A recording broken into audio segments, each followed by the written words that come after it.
رب اشرح لی صدری ویسر لی امری واحلل عقدۃ من لسانی یفقہوا قولی اعوذ باللہ من الشیطان الرجیم بسم اللہ الرحمن الرحیم وَإِذْ قَالَ مُوسَىٰ لِقَوْمِهِ اور جب کہا موسیٰ نے اپنی قوم سے ان اللہ بے شک اللہ فرماتا ہے یأمرکم حکم کرتا ہے تم کو ان تذبحوا کہ ذبح کرو بقرہ ایک گائے قالوا وہ بولے اتتخذنا ہزوا کیا تو ہم سے ہنسی کرتا ہے قال کہا اعوذ باللہ پناہ خدا کی ان اکون من الجاہلین کہ میں ہوں جاہلوں میں۔ خلاصہ تفسیر اور وہ زمانہ یاد کرو جب حضرت موسیٰ علیہ السلام نے اپنی قوم سے فرمایا کہ حق تعالیٰ تم کو حکم دیتے ہیں کہ اگر اس لاش کے قاتل کا پتہ لگانا چاہتے ہو تو تم ایک بیل ذبح کرو۔ وہ کہنے لگے کہ آیا آپ ہم کو مسخرہ بناتے ہیں؟ کہاں قاتل کی تحقیق، کہاں جانور کا ذبح کرنا۔ موسیٰ علیہ السلام نے فرمایا نعوذ باللہ، جو میں ایک ایسی جہالت والوں کا ایسا کام کروں کہ احکام خداوندی میں تمسخر کرنے لگوں۔ فائدہ یہ قصہ اس طرح ہوا کہ بنی اسرائیل میں ایک خون ہو گیا تھا جس کی وجہ سے مرقہ شرح مشکات میں یہ لکھی ہے کہ کسی شخص نے مقتول کی کسی لڑکی سے شادی کی درخواست کی تھی مگر اس نے انکار کر دیا اور اس شخص نے اس کو قتل کر دیا۔ قاتل لاپتہ تھا، اس کا پتہ نہ لگتا تھا، اور معلم نے کلبی رحمۃ اللہ علیہ کا یہ قول نقل کیا ہے کہ اس وقت تک توریت میں اس کے متعلق کوئی شرعی قانون بھی نازل نہیں ہوا تھا۔ اس سے معلوم ہوتا ہے کہ یہ قصہ نزول توریت سے قبل کا ہے۔ غرض بنی اسرائیل نے موسیٰ علیہ السلام سے عرض کیا کہ ہم چاہتے ہیں کہ قاتل کا پتہ چلے۔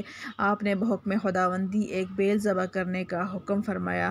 انہوں نے حسب عادت اپنی جبلت کے مطابق اس میں حجتیں نکالنا شروع کیں۔ آیات آئندہ میں اسی کی تفصیل ہے۔ قالوا ادع لنا ربک، بولے دعا کر ہمارے واسطے اپنے رب سے، یبین لنا ما ہی، کہ بتا دے ہم کو وہ گائے کیسی ہے۔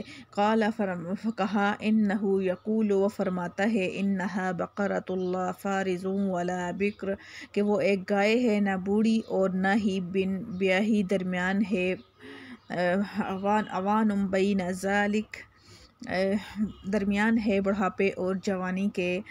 فَافْعَلُوا مَا تُؤْمَرُونَ، اب کر ڈالو جو تم کو حکم ملا ہے۔ قَالُوا ادْعُ لَنَا، بولے دعا کر ہمارے واسطے ربک اپنے رب سے، یبین لنا، کہ بتا دے ہم کو، ما لونھا، کیسا ہے اس کا رنگ۔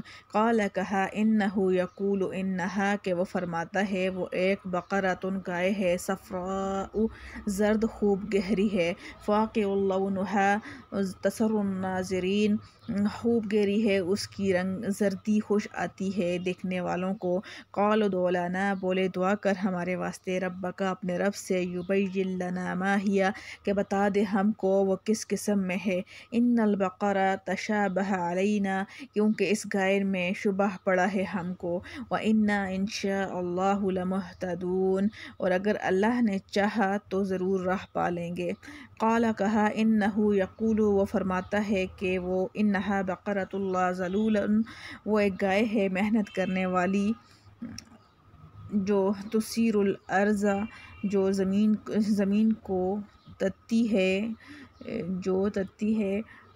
تثیر الارض، پانی دیتی ہے، ولا کھیتی کو، ولا تسقی الحرث، اور بے عیب ہے، کوئی مسلمۃ لا شیۃ فیہا، کوئی داغ نہیں اس میں۔ قالوا الآن، بولے اب لایا تو، جئت بالحق، کے ٹھیک بات۔ فذبحوها، پھر اس کو ذبح کیا، وما کادوا یفعلون، کیا وہ ذبح کیا وہ لگتے نہ تھے کہ ایسا کر لیں گے۔ خلاصہ تفسیر،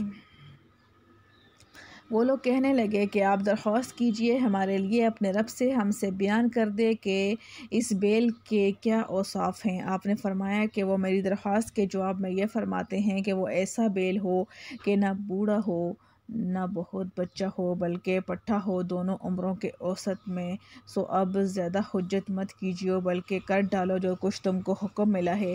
کہنے لگے کہ اچھا یہ بھی درخواست کر دیجئے ہمارے لیے اپنے رب سے کہ ہم سے یہ بھی بیان کر دے کہ اس کا رنگ کیسا ہو۔ آپ نے فرمایا کہ اس کے متعلق حق تعالیٰ یہ فرماتے ہیں کہ وہ ایک زرد ایک زرد رنگ کا بیل ہو جس کا رنگ تیز زرد ہو کہ ناظرین کو فرحت بخشو۔ کہنے لگے اب کی بار اور ہماری خاطر اپنے رب سے دریافت کر دیجئے کہ اول بار کے سوال کا جواب ذرا اور واضح ہم سے بیان کر دیں کہ اس کے اوصاف کیا کیا ہوں، کیونکہ ہم کو اس بیل میں قدر اشتباہ یہ باقی ہے کہ وہ معمولی بیل ہوگا یا کوئی اور عجیب غریب جس میں تحقیق قاتل کا خاص اثر ہو، اور ہم ضرور انشاءاللہ اب کی بار ٹھیک سمجھ جائیں گے۔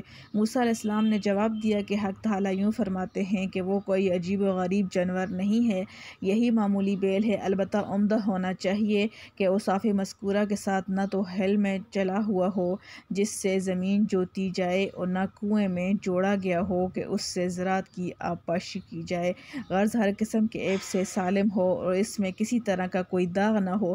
یہ سن کر کہنے لگے کہ ہاں اب آپ نے پوری اور صاف بات بتا دی۔ القصہ جانور تلاش کر کے خریدا، پھر اس کو ذبح کر دیا، حالانکہ بظاہر کرتے ہوئے معلوم نہ ہوتے تھے۔ فائدہ حدیث شریف میں ہے کہ اگر وہ یہ حجتیں نہ کرتے تو اتنی قیدیں ان کی ذمہ نہ ہوتیں، جو بھی بقرہ ذبح کر دیا جاتا کافی ہو جاتا۔ وَإِذْ قَتَلْتُمْ نَفْسًا، اور جب مار ڈالا تھا تم نے ایک شخص کو، فَادَّارَأْتُمْ فِيهَا، پھر لگے ایک دوسرے پر دھرنے، وَاللَّهُ مُخْرِجٌ مَا كُنْتُمْ تَكْتُمُونَ، اور اللہ کو ظاہر کرنا تھا جو تم چھپاتے تھے۔ فَقُلْنَا اضْرِبُوهُ بِبَعْضِهَا، پھر ہم نے کہا مارو اس مردے پر ایک گائے کا ایک ٹکڑا، كَذَلِكَ يُحْيِي اللَّهُ الْمَوْتَى، اسی طرح زندہ کرے گا اللہ مردوں کو، وَيُرِيكُمْ آيَاتِهِ لَعَلَّكُمْ تَعْقِلُونَ، اور دکھاتا ہے تم کو اپنی قدرت کے نمونے تاکہ تم غور کرو۔ خلاصہ تفسیر، اور وہ زمانہ یاد کرو جب تم لوگوں میں سے کسی نے ایک آدمی کا خون کر دیا، پھر اپنی برات کے لیے ایک دوسرے پر ڈالنے لگے، اور اللہ تعالیٰ کو اس امر کا ظاہر کرنا منظور تھا جس کو تم میں کے مجرم و مشتبہ لوگ مخفی رکھنا چاہتے تھے۔ اس لیے ذبح بقرہ کے بعد ہم نے حکم دیا کہ اس مقتول کی لاش کو اس بقرہ کے کوئی سے ٹکڑے کو سے چھوا دو، چنانچہ چھوانے سے وہ زندہ ہو گیا۔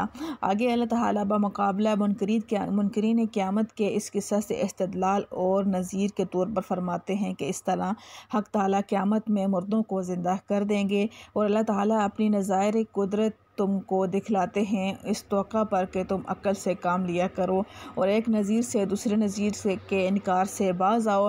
اور فائدہ، جب اس مردہ کے ساتھ یہ معاملہ کیا گیا تو وہ زندہ ہو گیا، اس نے قاتل کا نام بتایا اور پھر فوراً ہی مر گیا۔ اس جگہ صرف مقتول کا بیان اس لیے کافی سمجھا گیا کہ حضرت موسیٰ علیہ السلام کو بذریعہ وحی معلوم ہو گیا تھا کہ یہ مقتول سچ بولے گا، ورنہ صرف مقتول کے بیان سے بغیر شرعی شہادت کے کسی پر قتل کا ثبوت کافی نہیں ہوتا۔ یہاں یہ شبہ کرنا بھی درست نہیں کہ حق تعالیٰ تو مردہ زندہ کرنے کی ویسی ہی قدرت تھی، یا مقتول کو زندہ کیے بغیر قاتل کا نام بتایا جا سکتا تھا، پھر اس سامان کی کیا ضرورت تھی؟ تو بات یہ ہے کہ حق تعالیٰ کا کوئی فعل ضرورت اور مجبوری کی وجہ سے تو ہوتا نہیں، بلکہ مصلحت اور حکمت کے لیے ہوتا ہے، اور ہر واقعہ کی حکمت اللہ تعالیٰ کے احاطہ علمی میں آ سکتی ہے۔ نہ ہم اس کے مکلف ہیں کہ ہر واقعہ کی مصلحت معلوم کریں، اور نہ یہ ضروری ہے کہ ہر واقعہ کی حکمت ہماری سمجھ میں آ جائے، اس لیے اس کے پیچھے پڑ کر اپنی عمر عزیز ضائع کرنے کے بجائے بہتر طریقہ تسلیم و سکوت کا ہے۔